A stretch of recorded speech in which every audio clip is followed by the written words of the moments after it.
The family vacation turned into a disaster when my sister stormed into our hotel room and shouted, "This was supposed to be a trip just for siblings. You're not welcome here." My husband shrugged and said, "Maybe she just misses me." I smirked and pulled out a set of plane tickets, showing her that I had already booked a trip for myself. Her expression fell as I walked toward a luxury resort without her. I, 35, female, have a younger sister, Mia, 31, female. Growing up we were very close, movie nights every Friday. But after college, when life got busy and adult responsibilities took over, we promised to take a trip together every 2 years, just the two of us. No partners, no kids, no drama, siblings only, no exceptions. This tradition lasted for over a decade. We visited New York, Tokyo, Istanbul, even Iceland. Some trips were quick weekends, some were extended journeys. It became something sacred between us. But things started to change when I got married, and Mia didn't handle it well. She pretended to like my husband Dave, 38, male at first, but as our relationship got more serious, she started pulling away. She'd act sweet in front of him, but later say things like, "Don't you miss when it was just the two of us?" Or, "He's kind of boring, don't you think?" Dave, bless him, didn't care. He stayed calm and never responded negatively. He always said, "She's your sister. I get it. I won't come between that." So every time our sibling trip came around, he would stay home without a single complaint. This year, we decided on Barcelona, 6 nights, 5 days, beaches, long walks, wine, and maybe a museum or two. Mia was unusually excited, more than normal. She even created a shared Google Doc with a detailed itinerary, down to the hour. She even scheduled a sister spa hour. Honestly, it felt like she was trying a little too hard. Still, I thought, okay, she's just excited. That's fine. For this trip, Dave flew with me to Barcelona because he had a work trip in Prague a few days later. We planned to split up the next day. He would help me settle in, maybe join us for a drink at the hotel's rooftop bar, and then catch his flight in the morning. No big deal, right? Wrong. The moment Mia saw Dave at the hotel, everything blew up. We were staying our first night at the W Barcelona, a sleek, all-glass hotel right on the beach. Gorgeous. Dave and I checked in early, relaxed by the pool, and waited for Mia to arrive. When she finally walked into our suite, she froze. She looked at me, then at Dave, then back at me, and asked, "Why is he here?" It wasn't a greeting, it wasn't friendly, it was more like an accusation. Why is he here? I was confused for a second. He's helping with luggage. His flight is tomorrow morning. You knew this. She didn't move. She didn't blink. Her whole vibe changed instantly, like a switch flipped. "This is a siblings-only trip," she said. We agreed. "You promised this was our thing. You're breaking the rule." I looked at her, expecting her to be joking, but she wasn't. Dave was on the balcony, sipping sangria, calm as ever. He looked inside and said, "Maybe she just misses me." I laughed, thinking it would ease the tension, but Mia wasn't smiling. She stared at me like I had betrayed her. "You're ruining everything," she said. "You always do this. You make everything about him. I wanted 1 week, just 1 week, without you dragging him along like he's glued to your side." My jaw dropped. "He's not staying," I said slowly. "He's leaving in the morning. You knew this. You agreed to this weeks ago." "No," she snapped. "I agreed to a sister trip, and now it's a couple's retreat." That's when something inside me snapped. It wasn't just what she said, but how she said it, like I owed her my time and attention just because she decided it was hers. It hit me that she didn't see me as an individual anymore. She saw me as her sidekick, her personal retreat companion. her escape from her own reality. So right then and there, while she was standing in our hotel room, fuming, I opened my laptop, went to a travel website, and booked another hotel, a luxury, adults-only resort in Costa Brava, private villa, ocean views, a full spa, room service, and most importantly, no Mia. I did something even more impulsive. I pulled out an envelope I had hidden in my carry-on. Inside were 2 plane tickets to the Maldives. I had planned to surprise Mia with them at the end of our trip, kind of a sister celebration, our first tropical escape. But now, I looked her in the eye and said, if this trip isn't working for you, that's okay. You can stay here, follow the itinerary, soak up the sisterhood. I'll take this somewhere else. Her face froze. Her mouth opened, but no words came out. Dave raised his glass again and said, to unexpected upgrades. I packed and left that night. I didn't wait for an apology or explanation. I left her in that overpriced hotel suite, with her little Google itinerary, and flew an hour north to Costa Brava. The resort was quiet, peaceful, everything the Barcelona trip wasn't. I posted one photo, just one me in a bathrobe, a glass of wine in hand, the ocean in the background. The caption read, when someone shows you who they are, book the upgrade. That's when the texts started. At first, they were passive. I thought this was our thing, kind of harsh to just leave. Didn't think you'd actually walk out. Then they got emotional. I feel like you abandoned me. I don't know how to explain it, but it hurts. You were all I had. Next came the guilt trip. I planned everything for us. You made this selfish. Hope you're happy with your upgrade. I didn't respond. Then came the text from our mom. Your sister is really upset. Couldn't you have worked it out? She's heartbroken. Still, I didn't reply. The next day, Dave joined me. He extended his work trip and met me in Costa Brava. We got massages, drank too much wine, and talked for hours. It was the first time in months I felt like I could actually breathe. We didn't talk about Mia until the 3rd day, when I got a notification that she had tried to book the same resort for the same dates. She even called and asked if she could add a 3rd guest to the villa. I had already extended our booking and locked the villa under a private reservation. She couldn't get in. The best part, the concierge emailed me, asking if I wanted to authorize a guest named Mia. I replied, no thank you. This is a couple's retreat. After I turned down Mia's attempt to join, things went quiet. Too quiet. No texts, no calls, no angry DMs, no crying voicemails. Just, for a moment, I thought maybe she'd gotten the message. Maybe she finally realized her behavior had crossed a line, and that she couldn't throw tantrums every time life didn't go exactly her way. But no, that's not how Mia works. Fast forward 2 weeks. Dave and I had been back home in San Diego for about 5 days. We were unpacking, cleaning up, and easing back into work when a package arrived on our doorstep. No return address, just my name neatly written in black Sharpie. I opened it, thinking it was something I had ordered online and forgotten about. It wasn't. Inside was a framed photo from our Iceland trip, me and Mia on a glacier, laughing, bundled in huge jackets, red cheeks, wind blowing in our faces, and taped to the frame was a sticky note.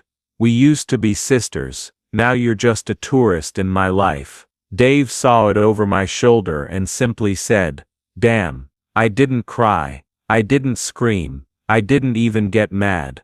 I just stood there, staring at that sticky note, thinking, this isn't grief, this is manipulation wrapped in nostalgia. She wasn't sad.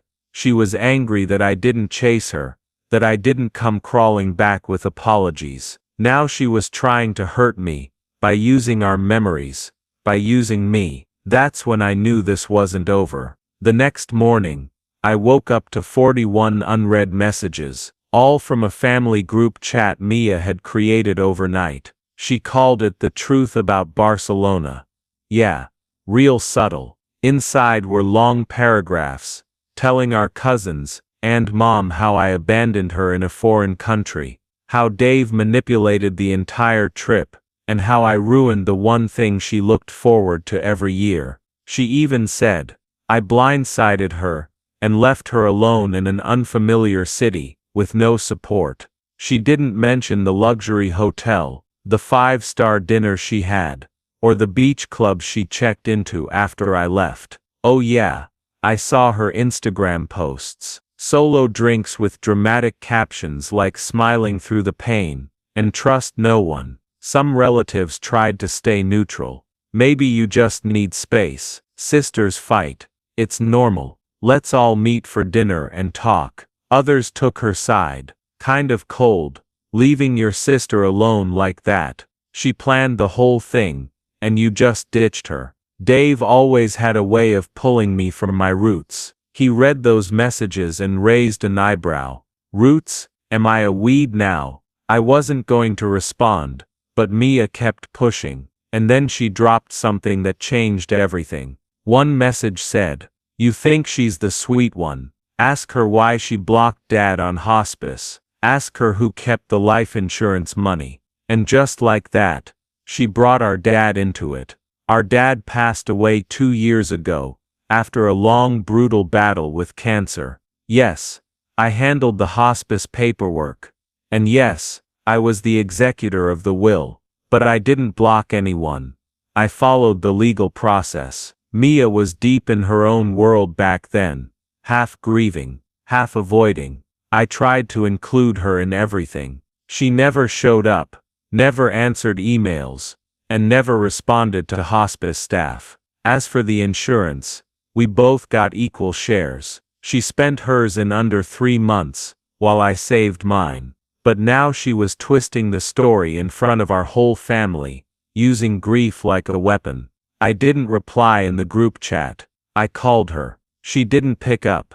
I texted, you wanna bring Dad into this? Call me. No answer. So I drove to her place. She lives downtown, above a vegan bakery she always complains about, but somehow eats it every week. Her lights were on. I knocked 3 times. She opened the door just enough for me to see her eyes.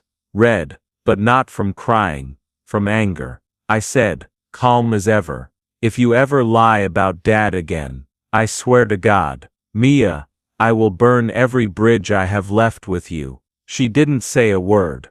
I took a breath and added, this was never about Barcelona. This is about control, and I'm done playing the role you wrote for me. Then I walked away. She didn't call after me, didn't stop me.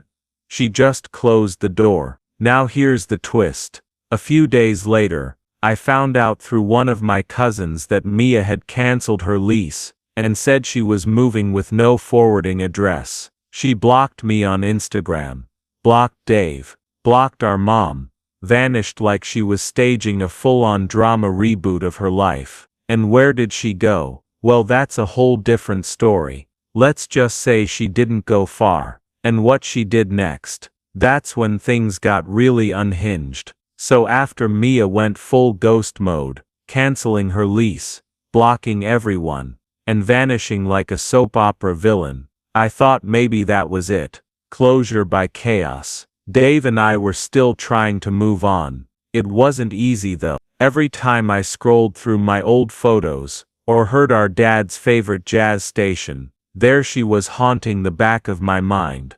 But we were rebuilding, slowly, calmly, until one of my coworkers, Alex, walked into my office and dropped a printed Instagram post on my desk, like it was a case file.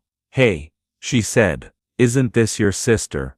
I looked down. There she was, Mia dressed in all white soft filter, sitting on a beach towel, staring into the ocean, like she was deep in thought, holding a book upside down. The caption read, Healing in Silence, Rebirth in Progress. Shears family is overrated. But the account name wasn't _loves_travel anymore. Now she was going by it Solo Vista. Her bio: spiritual coach, energy healer, travel mystic, cutting cords and burning bridges, DM for collabs. She had fully rebranded, claiming to be some kind of healing guru. She was posting inspirational quotes she clearly stole from Pinterest, promoting yoga retreats, and selling chakra oils that looked suspiciously like coconut oil in reused kombucha bottles. I couldn't believe it. But that wasn't even the worst part. She started posting cryptic videos, black screen, piano music, her voice soft and whispery. Some people will tell you that you're dramatic, that you're too much. But sometimes, too much is just enough to break free from betrayal. Another one: it's always the people who smile to your face while they're booking flights behind your back. And the comments: people were eating it up. OMG. I've been there. Broken heart. Stay strong. Toxic siblings are the worst. But you're so brave for speaking your truth. And then she sold a PDF titled, When Blood is in Family. Broke the chains. She was selling our story to strangers in a $12 ebook. And guess what? She didn't even change the names. Dave and I read every word of that nonsense. On page 4, she claimed Dave once manipulated her into giving up her share of our dad's estate. A lie. On page 7, she said I slapped her across the face during a family fight. That never happened. On page 10, she said I blocked her from saying goodbye to our sick dad. Completely false. That's when Dave finally said, no more. He called a lawyer friend, and we sent her a cease and desist letter for defamation and unauthorized use of private family matters in a commercial product. It was clear, firm. She had 14 days to take everything down, or we'd sue. Exactly 11 days later, I received a letter in the mail. No stamp, no address, just slipped under our apartment door. Inside was a printed photo of the two of us from Barcelona, the last selfie we ever took. Me smiling, her fake smiling behind us with the skyline in the background. On the back it said, you can try to silence me, but your guilt will speak louder. No name, no signature. I laughed out loud. Dave said, did she cut this out with kindergarten scissors? Now here's where it gets even creepier. A few days later, I started getting weird Instagram comments on my posts. Things like, funny how fast people forget the sister who raised them. And does Dave ever tell you the whole truth? Barcelona wasn't your story to tell. I checked the account. Brand new. 0 posts. Username at truth_. Silently, I recognized the writing. Mia always had this habit of capitalizing random words like family, pain and betrayal. It read like she was trying to sound poetic, but came off like an angry Tumblr witch. So I did what any millennial with rage issues would do. I screen recorded everything, and then posted a carousel of images. Me holding a sign that said, my piece your performance. Screenshot of the stalker comments. The quote from her ebook about betrayal. The cease and desist envelope. Caption: this is what happens when you set boundaries. Some people turn into authors. Others turn into stalkers. Choose your character. It went semi-viral. 4,000 likes. And that's when I got a DM. Daniel. They dated back in 2021. It ended badly. She said he cheated. He said she hacked his Spotify and changed every playlist to Lana Del Rey and thunderstorm sounds. Anyway, he messaged me, hey, just saw your post. If you're dealing with Mia, you need to check Craigslist. She's selling a retreat package in your name. I stopped breathing for a second. Mia had been off the grid, but not really. She was still online, running her rebranded fake spiritual guru account, making vague threats, selling lies in PDF format, pretending to heal. while secretly posting jabs at me and Dave. And now, she was advertising a spiritual retreat in Tulum, Mexico. The ad said, "Join us for 4 days of soul cleansing, deep shadow work, sisterhood rituals, and beach-based rebirths, hosted by certified soul guide," my real name. Yep, my actual name. She used my name as the host of a retreat I had zero involvement in. She stole my identity, tied it to her brand, and sold spots, charging $1,200 a person, payable by Venmo or Zelle. Real people were signing up. I was livid. This wasn't just passive-aggressive drama anymore. This was criminal. I wasn't going to go online and rant. Not this time. No Instagram post. No clever caption. No sarcastic clapback. This needed to end face to face. So I found out where the retreat was being held. Some beachside Airbnb turned pop-up resort in Tulum, and I booked a ticket. Dave wanted to come. I said, "No, this is my story, and I'm ending it myself." I packed light. No makeup, just clear eyes, and a folder of receipts, screenshots of her ebook, flyers with my name, and screenshots of payments from people who thought I was the host. I wasn't just showing up for confrontation, I was showing up to take my name back. I arrived on the second day of the retreat. It was as fake and try-hard as I imagined.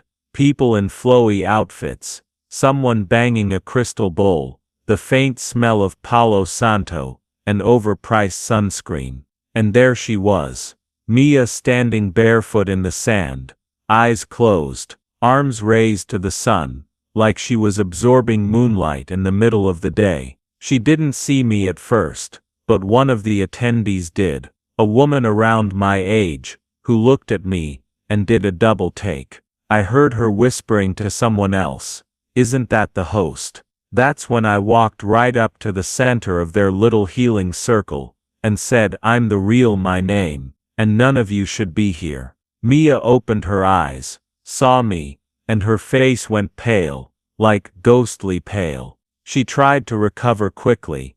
"Oh everyone, this is my assistant. She's dramatic sometimes, but we love her."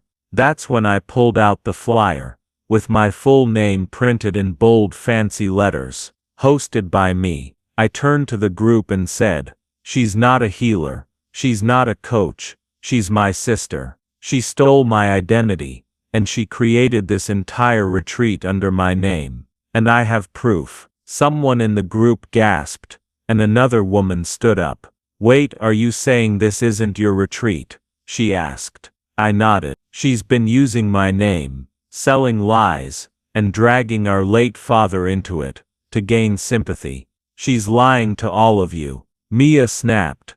"You're just jealous. You hate that people finally see me. You've always wanted to dim my light, and that's when I lost it. You don't have a light, Mia, you have a void, and you keep dragging people into it, hoping it'll fill. It won't." She screamed back. "You left me in Spain like I was garbage. You kicked out my husband. You turned our vacation into a battlefield." There was silence. Everyone stood still. No one moved. Then one of the guests, the same woman who had recognized me, spoke up. "I'm sorry. I want a refund. This is messed up." Then another person spoke up, and another, until the circle began to scatter. Mia just stood there. No shoes, no words, just shaking. I didn't stay long. I walked away as guests began confronting her, asking questions, demanding PayPal refunds. I heard one guy yell, "You said your sister was dead." Dead. That's what she told them, that I was dead. And here I was, killing her fake story in front of a live audience. I flew back the next morning, and Dave picked me up from the airport. I got in the car, and simply said, "It's done." He didn't ask for details. He just reached over, took my hand, and drove us home. Leah didn't call, didn't email, but she did go dark on Instagram again, deleted her entire Soul Guide account. Her ebook was taken offline. Her Venmo was deactivated. She went silent. 3 days later, our mom texted me.